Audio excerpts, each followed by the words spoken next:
BPSC एवं CDPO की परीक्षा में इस बार भारतीय राष्ट्रीय कांग्रेस एवं उसके अधिवेशन से कौन कौन से प्रश्न पूछे जा सकते हैं, आइए उस पर एक नज़र डालते हैं।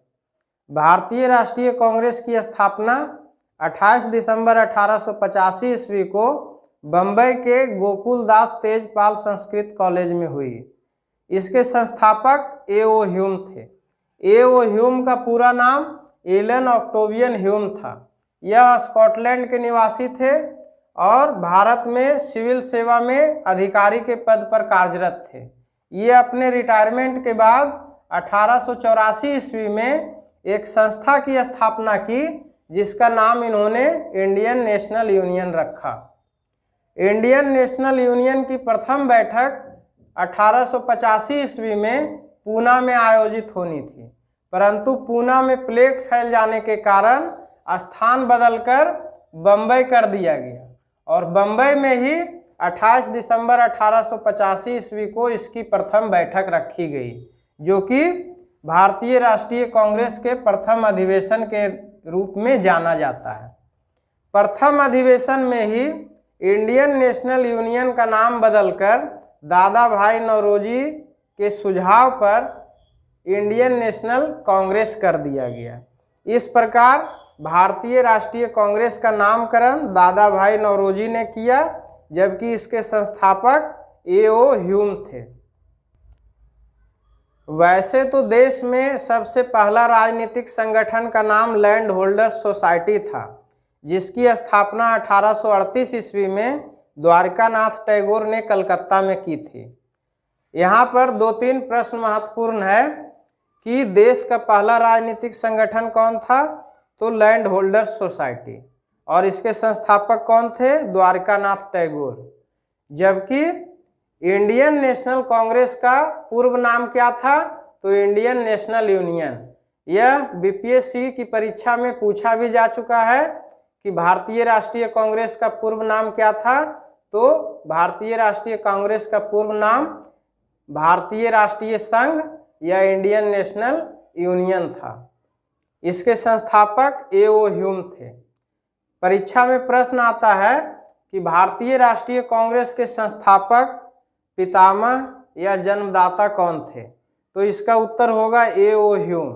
जबकि भारतीय राष्ट्रीय कांग्रेस का नामकरण किसने किया या किसके सुझाव पर इसका नाम भारतीय राष्ट्रीय कांग्रेस रखा गया, तो इसका उत्तर दादा भाई नौरोजी होगा।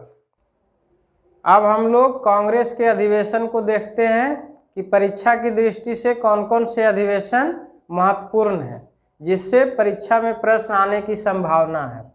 तो पहला अधिवेशन 1885 ईस्वी में बम्बई में हुआ था। इसके अध्यक्ष थे डब्ल्यू.सी. बनर्जी।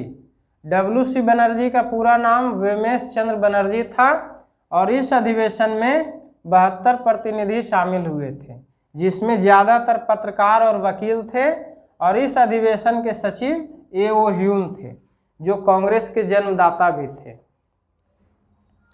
दूसरा अधिवेशन अगले वर्ष 1886 ईस्वी में कलकत्ता में हुआ, जिसके अध्यक्ष दादा भाई नौरोजी थे। दादा भाई नौरोजी धार्मिक रूप से पारसी समुदाय से आते थे और परीक्षा में यह प्रश्न भी आता है कि भारतीय राष्ट्रीय कांग्रेस के प्रथम पारसी अध्यक्ष कौन थे, तो उसका उत्तर दादा भाई नौरोजी होगा। इस अधिवेशन में 434 प्रतिनिधि शामिल हुए थे और इसी अधिवेशन में नेशनल कॉन्फ्रेंस का विलय भारतीय राष्ट्रीय कांग्रेस में हो गया। तो इस प्रकार से प्रथम 2 अधिवेशन 1885, 1886 और तीसरा अधिवेशन 1887 ईस्वी में मद्रास में आयोजित किया गया, जिसके अध्यक्ष बदरुद्दीन तैयब जी थे। बदरुद्दीन तैयब जी धार्मिक रूप से मुस्लिम थे और परीक्षा में यह प्रश्न आता है कि भारतीय राष्ट्रीय कांग्रेस के प्रथम मुस्लिम अध्यक्ष कौन थे, तो इसका उत्तर बदरुद्दीन तैयब जी होगा। तीसरे अधिवेशन में 607 प्रतिनिधियों ने भाग लिया और इस अधिवेशन में पहली बार आम जनता को इसमें शामिल होने का बुलावा दिया गया था। पहली बार आम जनता ने इसमें भाग लिया और इस अधिवेशन में एक नारा दिया गया कि कांग्रेसी बनो। चौथा अधिवेशन 1888 ईस्वी में हुआ, स्थान इलाहाबाद, और अध्यक्ष थे इसके जॉर्ज यूले।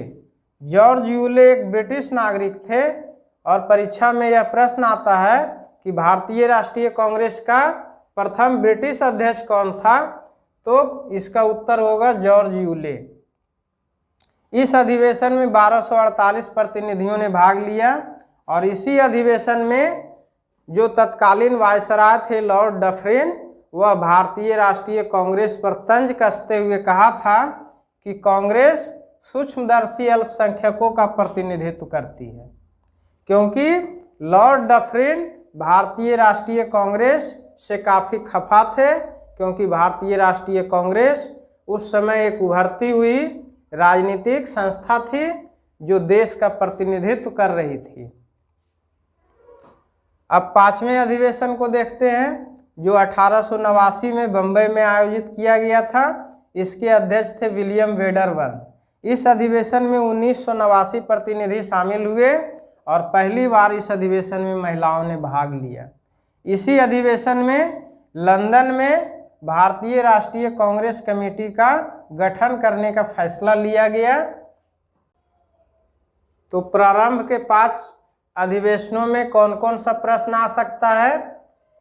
पहले अधिवेशन में 72 प्रतिनिधियों ने भाग लिया, जिसमें ज़्यादातर पत्रकार और वकील थे, और पहले अधिवेशन के अध्यक्ष WC बनर्जी तथा सचिव A.O. ह्यूम थे। दूसरे अधिवेशन जो कलकत्ता में हुआ, प्रथम पारसी अध्यक्ष दादा भाई नौरोजी थे और इसमें नेशनल कॉन्फ्रेंस का राष्ट्रीय कांग्रेस में विलय हुआ। तीसरा अधिवेशन जो मद्रास में आयोजित हुआ, उसमें प्रथम मुस्लिम अध्यक्ष बदरुद्दीन तैयब जी थे और इसमें आम जनता को पहली बार भाग लेने का मौका मिला और कांग्रेसी बनों का नारा दिया गया। चौथा अधिवेशन जो इलाहाबाद में हुआ, प्रथम ब्रिटिश अध्यक्ष जॉर्ज यूले थे। इसमें डफरिन ने कांग्रेस पर तंज कसते हुए कहा था कि कांग्रेस सूक्ष्मदर्शी अल्पसंख्यकों का प्रतिनिधित्व करती है। और पांचवा अधिवेशन जो बम्बई में हुआ था, उसके अध्यक्ष विलियम वेडरबर्न थे और इसी अधिवेशन में पहली बार महिलाओं ने भाग लिया। अब इसके बाद महत्वपूर्ण अधिवेशन 1896 का है जो कलकत्ता में हुआ और इसके अध्यक्ष रहीमतुल्लाह सयानी थे। इसी अधिवेशन में पहली बार वंदे मातरम का गायन किया गया, जो कि बंकिम चंद्र चटर्जी के आनंद मठ उपन्यास से लिया गया है। भारत सरकार ने 24 जनवरी 1950 ईस्वी को इसे राष्ट्रगीत का दर्जा दिया। अगला महत्वपूर्ण अधिवेशन 1905 का बनारस अधिवेशन है, जिसके अध्यक्ष गोपाल कृष्ण गोखले थे। इसी अधिवेशन में बंगाल विभाजन का विरोध किया गया और स्वदेशी आंदोलन का समर्थन किया गया। स्वदेशी आंदोलन बंगाल विभाजन के विरोध में 7 अगस्त 1905 ईस्वी को शुरू किया गया था। हम लोग जानते हैं कि 1905 ईस्वी में भारत का तत्कालीन वायसराय लॉर्ड कर्जन था और लॉर्ड कर्जन भारत की एकता में दरार पैदा करने के लिए, भारतीयों में आपसी वैमनस्य पैदा करने के लिए बंगाल को 2 भागों में विभाजित करने की घोषणा की थी। यह घोषणा उन्होंने 19 जुलाई 1905 ईस्वी को की, जो 16 अक्टूबर 1905 ईस्वी को प्रभावी हुआ और इस प्रकार से बंगाल 2 भागों में विभाजित हो गया। और बंगाल में इसके विरोध में स्वदेशी आंदोलन का आयोजन किया गया, जिसमें स्वदेश में बनी वस्तुओं को उपयोग करने की सलाह दी गई और विदेश में बनी वस्तुओं का बहिष्कार किया गया। 1905 के बाद 1906 ईस्वी का अधिवेशन भी काफ़ी महत्वपूर्ण है। 1906 ईस्वी का अधिवेशन कलकत्ता में दादा भाई नौरोजी की अध्यक्षता में हुआ था। इस अधिवेशन में स्वराज शब्द का पहली बार प्रयोग किया गया था। परीक्षा में प्रश्न आता है कि स्वराज शब्द का पहली बार प्रयोग किस अधिवेशन में किया गया था, तो कलकत्ता अधिवेशन में। और किसने किया था? दादा भाई नौरोजी ने किया था। 1906 ईस्वी में और एक महत्वपूर्ण घटना हुई। बंगाल विभाजन के बाद मुस्लिम लोगों ने एक अलग पार्टी का गठन किया, एक अलग संस्था का गठन किया, जिसका नाम उन्होंने मुस्लिम लीग रखा। और इसके संस्थापक थे आगा खां और सलीमुल्लाह खां। अगला अधिवेशन 1907 ईस्वी का सूरत अधिवेशन है, जिसकी अध्यक्षता रास बिहारी घोष ने की थी। इसी अधिवेशन में भारतीय राष्ट्रीय कांग्रेस गरम व नरम दल के रूप में विभाजित हो गई और विभाजन का कारण था स्वराज शब्द की व्याख्या।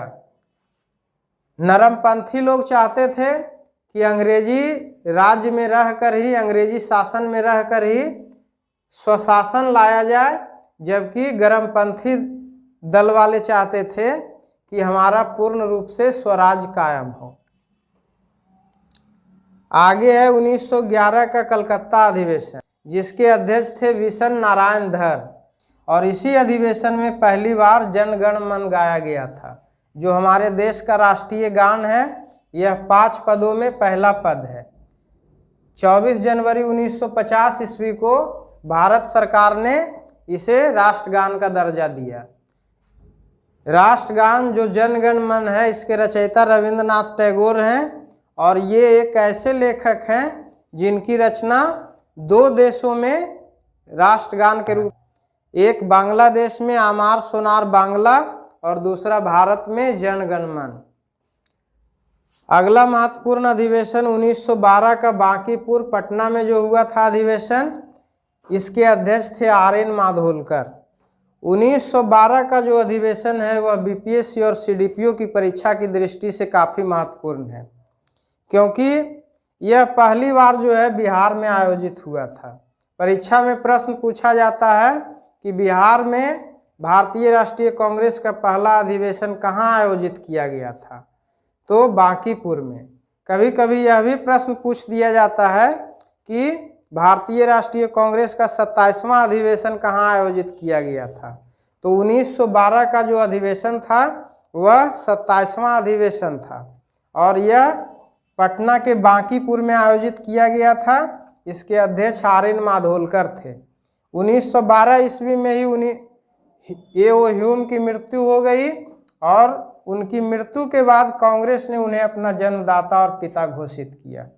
अगला महत्वपूर्ण अधिवेशन है 1916 का लखनऊ अधिवेशन, जिसे लखनऊ पैक्ट के नाम से भी जानते हैं। इसके अध्यक्ष थे अंबिका चरण मजूमदार। 1907 ईस्वी में जो सूरत फूट हुई थी, जिसमें कांग्रेस गरम व नरम 2 दलों में विभाजित हो गया था, वह पुनः लखनऊ में आकर के दोनों एक हो गया और दोनों का मिलन हो गया। और इस अधिवेशन की एक और खासियत रही कि कांग्रेस और मुस्लिम लीग में भी समझौता हो गया। मुस्लिम लीग जो 1906 ईस्वी में आगा खां एवं सलीमुल्लाह खां के द्वारा गठन किया गया था, उसके रास्ते कांग्रेस से अलग थे। वह 1916 ईस्वी के लखनऊ अधिवेशन में आकर दोनों में एक समझौता हुआ और दोनों आपस में मिल गए। 1916 ईस्वी की एक और महत्वपूर्ण घटना है। 1916 ईस्वी में हमारे देश में होम रूल लीग की स्थापना बाल गंगाधर तिलक के द्वारा की गई, जबकि होम रूल का गठन सबसे पहले रेडमांड के नेतृत्व में आयरलैंड में किया गया था। अगर परीक्षा में प्रश्न आता है कि सर्वप्रथम होम रूल का गठन कहाँ किया गया था, तो उसका उत्तर आयरलैंड होगा। और किसके नेतृत्व में किया गया था, तो वहाँ के नेता रेडमांड के नेतृत्व में। परीक्षा में यह भी प्रश्न आता है कि बाल गंगाधर तिलक के द्वारा जो होम रूल लीग का गठन किया गया था, कहाँ किया गया था और कब किया गया था। तो तिलक के द्वारा जो होम रूल लीग का गठन किया गया था वह पूना में किया गया था और अप्रैल 1916 ईस्वी में किया गया था, जबकि एनी बेसेंट के द्वारा होम रूल लीग की स्थापना मद्रास में की गई थी और सितंबर 1916 ईस्वी में किया गया था। आगे है 1917 ईस्वी का कलकत्ता अधिवेशन। इस अधिवेशन के अध्यक्ष एनी बेसेंट थी। एनी बेसेंट को भारतीय राष्ट्रीय कांग्रेस का प्रथम महिला अध्यक्ष होने का गौरव प्राप्त है। यह आयरलैंड की महिला थी और भारत में होम रूल लीग का गठन सितंबर 1916 ईस्वी में मद्रास में किया था। परीक्षा में अक्सर प्रश्न पूछा जाता है कि भारतीय राष्ट्रीय कांग्रेस के प्रथम महिला अध्यक्ष कौन थे, तो इसका उत्तर होगा एनी बेसेंट। दूसरा प्रश्न पूछा जाता है कि भारतीय राष्ट्रीय कांग्रेस की प्रथम भारतीय महिला अध्यक्ष कौन थी, तो उसका उत्तर होगा सरोजनी नायडू। सरोजनी नायडू 1925 ईस्वी में कानपुर अधिवेशन की अध्यक्ष बनी थी और इन्हें प्रथम भारतीय महिला अध्यक्ष होने का गौरव प्राप्त है। तीसरा प्रश्न पूछा जाता है कि प्रथम अंग्रेज महिला अध्यक्ष कौन थी, तो इसका उत्तर होगा श्री नेल्ली सेन गुप्त, जो कि कलकत्ता अधिवेशन 1933 ईस्वी में यह अध्यक्ष बनी थी। तो पहला प्रश्न, प्रथम महिला अध्यक्ष एनी बेसेंट, प्रथम भारतीय महिला अध्यक्ष सरोजनी नायडू और प्रथम अंग्रेज महिला अध्यक्ष श्रीमती नेल्ली सेन गुप्त। महिला अध्यक्ष से संबंधित तीनों प्रश्न काफी महत्वपूर्ण हैं। अब आगे देखते हैं 1920 ईस्वी का नागपुर अधिवेशन। इस अधिवेशन के अध्यक्ष वीर राघवाचारी थे। इसी अधिवेशन में असहयोग आंदोलन का प्रस्ताव पारित किया गया, जो कि 1 अगस्त 1920 ईस्वी से शुरू हुआ था। अगला है 1923 ईस्वी का दिल्ली का विशेष अधिवेशन। यह अधिवेशन और भी महत्वपूर्ण है क्योंकि इसके अध्यक्ष अबुल कलाम आज़ाद हैं, जो सबसे कम उम्र में कांग्रेस के अध्यक्ष बने थे। प्रायः परीक्षा में प्रश्न पूछा जाता है कि भारतीय राष्ट्रीय कांग्रेस के सबसे कम उम्र के अध्यक्ष कौन हैं, तो वह अबुल कलाम आज़ाद हैं, जिनकी उम्र अध्यक्ष बनने के समय मात्र 35 वर्ष थी। अगला है 1924 ईस्वी का बेलगांव अधिवेशन। इस अधिवेशन की अध्यक्षता महात्मा गांधी ने किया था और महात्मा गांधी पूरे जीवन काल में मात्र एक बार कांग्रेस के अध्यक्ष बने और वह 1924 ईस्वी में जो बेलगांव में आयोजित हुआ था उसी अधिवेशन की अध्यक्षता की थी। परीक्षा में प्रायः पूछा जाता है कि महात्मा गांधी कब और किस अधिवेशन के अध्यक्ष बने, तो उसका उत्तर 1924 ईस्वी के बेलगांव अधिवेशन होगा। इसी अधिवेशन में कांग्रेस और मुस्लिम लीग पुनः अलग हो गए। कांग्रेस और मुस्लिम लीग जो 1916 ईस्वी के लखनऊ पैक्ट में दोनों एक साथ हुए थे, दोनों समझौता के तहत एक साथ हो गए थे, वह पुनः 1924 के बेलगांव अधिवेशन में अलग हो गए। अगला है 1925 का कानपुर अधिवेशन। ऊपर जैसा कि हम लोग पहले ही पढ़ चुके हैं कि 1925 में जो कानपुर में अधिवेशन हुआ था उसके अध्यक्ष थी सरोजनी नायडू और इन्हें प्रथम भारतीय महिला अध्यक्ष होने का गौरव प्राप्त है। इसी अधिवेशन में हिंदी को राष्ट्रभाषा के रूप में भी प्रयोग किया गया। अगला है 1929 ईस्वी का लाहौर अधिवेशन। इस अधिवेशन के अध्यक्ष थे जवाहरलाल नेहरू। इसी अधिवेशन में पूर्ण स्वराज का प्रस्ताव पारित किया गया और 26 जनवरी को प्रतिवर्ष स्वतंत्रता दिवस मनाने का निर्णय लिया गया। 1929 ईस्वी में ही लाहौर में रावी नदी के तट पर यह प्रस्ताव पारित किया गया और 26 जनवरी को प्रत्येक वर्ष स्वतंत्रता दिवस के रूप में मनाने का निर्णय लिया गया। अगला है 1931 ईस्वी का कराची अधिवेशन, जिसके अध्यक्ष थे वल्लभ भाई पटेल। कराची अधिवेशन में ही सबसे पहली बार मौलिक अधिकारों का प्रस्ताव पारित किया और इसी अधिवेशन में महात्मा गांधी ने कहा था कि गांधी मर सकते हैं परंतु गांधीवाद हमेशा जिंदा रहेगा। अगला है 1933 ईस्वी का कलकत्ता अधिवेशन, जिसके अध्यक्ष थे श्रीमती नेल्ली सेन गुप्त, जिन्हें प्रथम अंग्रेज महिला अध्यक्ष होने का गौरव प्राप्त। तो इस प्रकार से महिला अध्यक्ष 3 बार बनी। स्वतंत्रता के पूर्व भारतीय राष्ट्रीय कांग्रेस के 3 महिला अध्यक्ष बनी। सबसे पहले 1917 में एनी बेसेंट, उसके 8 वर्ष बाद 1925 में कानपुर में सरोजनी नायडू और 1925 के 8 वर्ष बाद पुनः 1933 ईस्वी में कलकत्ता में श्रीमती नेल्ली सेन गुप्त। अगला है 1937 का फैजपुर अधिवेशन। फैजपुर जो पश्चिम बंगाल में पड़ता था वह एक गांव था और जवाहरलाल नेहरू इस अधिवेशन के अध्यक्ष थे। पहली बार जो है भारतीय राष्ट्रीय कांग्रेस का अधिवेशन गांव में आयोजित किया गया, इसलिए यह भी महत्वपूर्ण है। आगे है 1938 एवं 39 का अधिवेशन। 1938 में हरिपुरा में एवं 1939 में त्रिपुरी में अधिवेशन का आयोजन किया गया था। दोनों अधिवेशन के अध्यक्ष सुभाष चंद्र बोस चुने गए थे।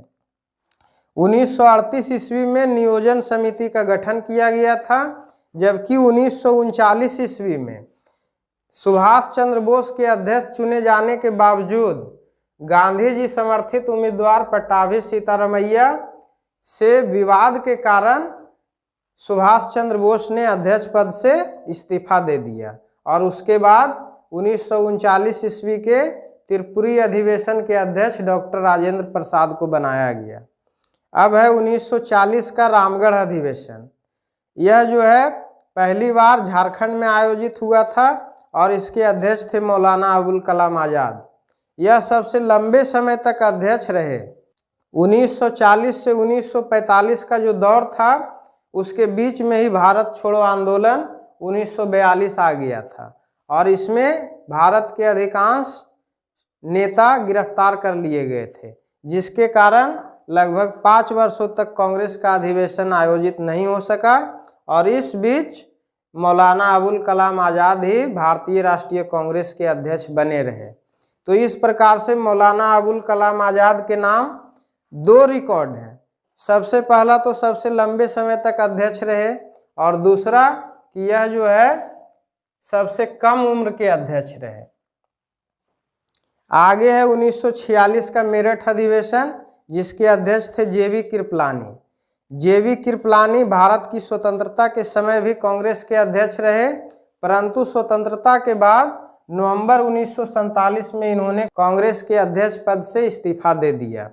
जेबी कृपलानी के नवंबर 1947 ईस्वी में इस्तीफा देने के बाद 1947 ईस्वी में ही दिल्ली में विशेष अधिवेशन का आयोजन किया गया, जिसमें डॉक्टर राजेंद्र प्रसाद को अध्यक्ष चुना गया। परीक्षा में यह भी प्रश्न पूछा जाता है कि भारत में स्वतंत्रता के समय भारतीय राष्ट्रीय कांग्रेस का अध्यक्ष कौन था, तो उसका उत्तर होगा जेबी कृपलानी। जबकि दूसरा प्रश्न यह पूछा जाता है कि 1947 ईस्वी में दिल्ली के विशेष अधिवेशन के अध्यक्ष कौन थे, तो उसका उत्तर होगा डॉक्टर राजेंद्र प्रसाद। तो इस प्रकार से भारतीय राष्ट्रीय कांग्रेस और उसके अधिवेशन के महत्वपूर्ण तथ्यों को हम लोगों ने जाना कि परीक्षा की दृष्टि से कौन कौन से महत्वपूर्ण तथ्य हैं और परीक्षा में किस प्रकार के प्रश्न पूछे जा सकते हैं, इसका हम लोगों ने विस्तृत अध्ययन किया। आज के वीडियो में सिर्फ इतना ही। हमारा वीडियो आपको कैसा लगा हमें कमेंट करके ज़रूर बताएं और परीक्षा की दृष्टि से आपको किस प्रकार का वीडियो देखना पसंद है यह भी हमें ज़रूर बताएं। जय हिंद।